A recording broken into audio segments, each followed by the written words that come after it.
Últimas.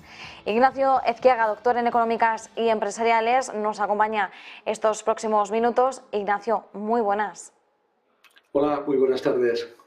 Bueno, Ignacio, te vamos a pedir que nos ayudes a situar un poco cuál es la fotografía general que tenemos en estos momentos en los mercados. Recordemos, venimos de una semana marcada por los bancos centrales más mediáticos. Pudimos escuchar la semana pasada a Jerome Powell, a Christine Lagarde, ambos banqueros centrales, trasladar cuál es su visión sobre la evolución macro que podemos esperar para ambas economías, tanto la del bloque como la de Estados Unidos para este 2023. En el caso de Estados Unidos, Jerome Powell no quiso hablar de una forma muy contundente sobre una recesión, aunque en el caso del Banco Central Europeo sí seguimos viendo cómo mantiene ese escenario de recesión suave y de corta duración. Eran las palabras que trasladaba Christine Lagarde. ¿Cuáles son las expectativas de que realmente el Banco Central Europeo esté en lo correcto, en lo cierto, al pronosticar este tipo de recesión en el viejo continente?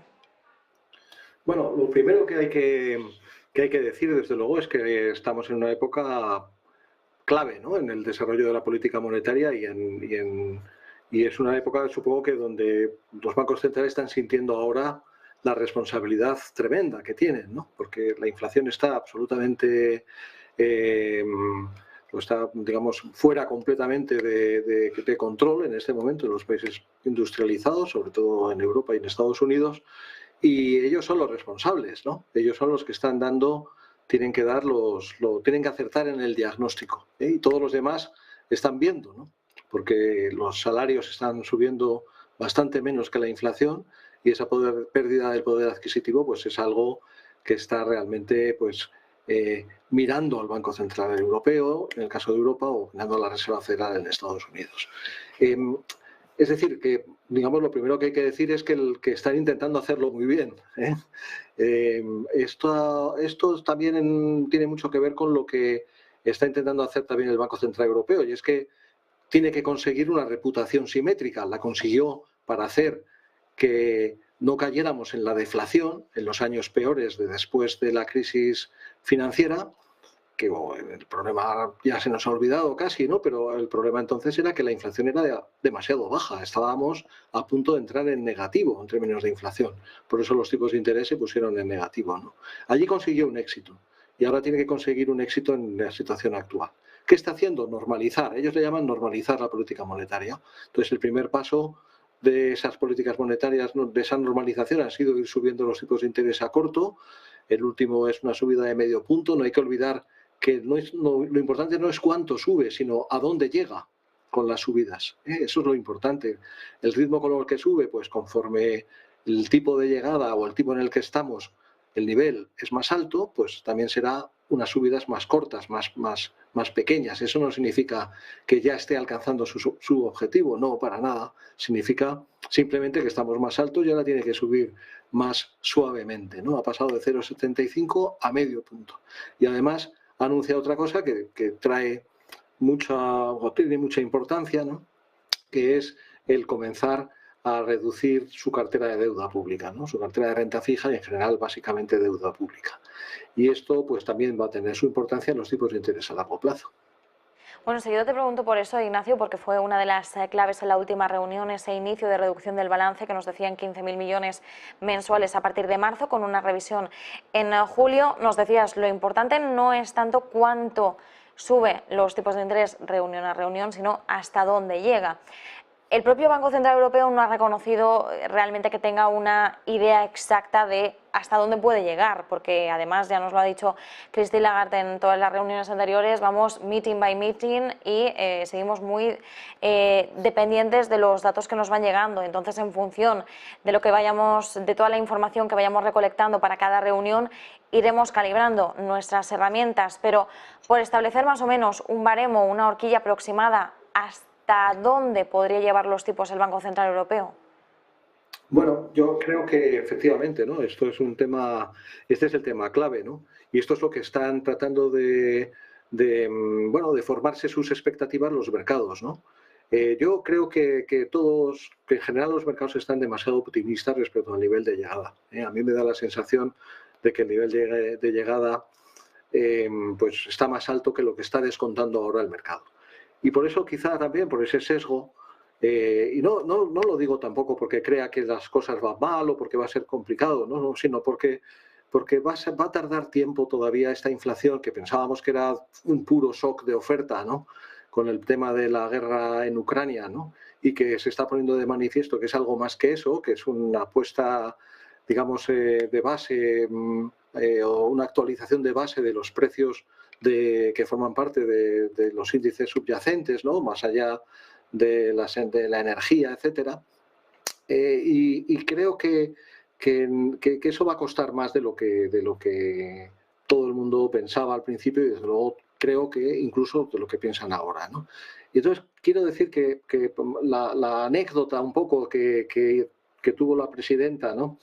En su conferencia de prensa donde dijo, bueno, es que claro, no vamos a dejar de subir, ¿eh? Ahora la siguiente será medio punto, después medio punto y luego otra vez seguiremos subiendo, ¿no? Eso ya es un punto y medio más del 2,5 actual, ¿eh? Eso es llegar al 4. Entonces, ¿eso es inconcebible? Pues no lo creo que sea inconcebible.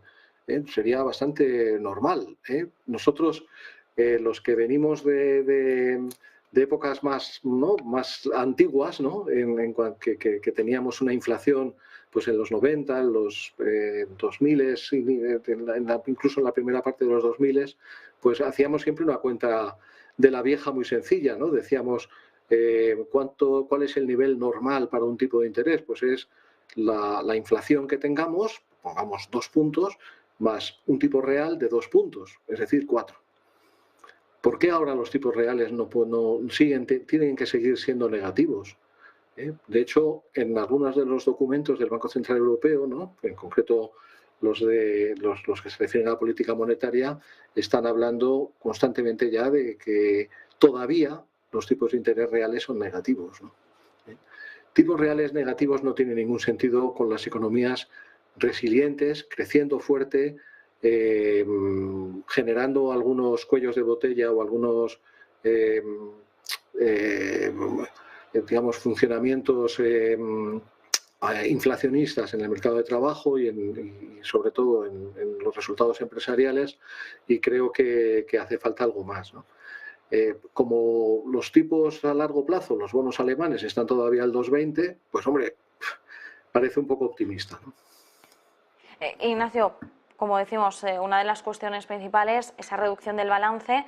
Desde Negocios Televisión nos dejaron preguntar en esa rueda de prensa y una de las preguntas que les hicimos a Christine Lagarde y a Luis de Guindos fue si habían calculado o habían detallado el posible impacto de iniciar ya esa reducción del balance, porque el propio Luis de Guindos unas semanas atrás había dicho que realmente desconocían cuáles podrían ser las consecuencias, el impacto de comenzar esta reducción porque no contaban con una experiencia previa. ¿Qué es lo que tenemos que tener en cuenta, ¿no? ¿Por dónde pasan ahora las principales claves o aspectos que debemos vigilar de cerca una vez empiece el Banco Central Europeo a arrancar ya pues esta reducción propiamente dicha, que como decimos va a ser a partir de marzo? Sí, lo que ha decidido el BCE, como saben, es reducir la cartera, es decir, no renovar unos 15.000 millones de los que vencen, ¿no?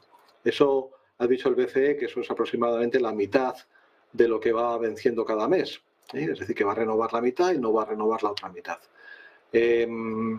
Esto es muy poco en realidad en comparación con la cartera, ¿no? La cartera son 5 billones de euros, es decir, 5 trillions, y claro, 4 meses a 14.000, a 15.000 millones cada uno, pues son 60.000 millones de euros, ¿no? Que comparado con 5 billones de euros, pues no es nada, ¿no? Es decir, que es una medida muy conservadora, muy gradual, muy cuidadosa, etcétera, ¿no? Porque no hay que olvidar que el Banco Central Europeo tiene 5.000 millones en su cartera para evitar que suban los tipos de interés a largo plazo. Es decir, para tenerlos más bajos de lo normal. No ya los de los países periféricos, que eso es lo de menos, sino para tener más bajos de lo normal los bonos alemanes, los bonos holandeses o los franceses. Es decir, para tener por debajo de lo normal todos los bonos.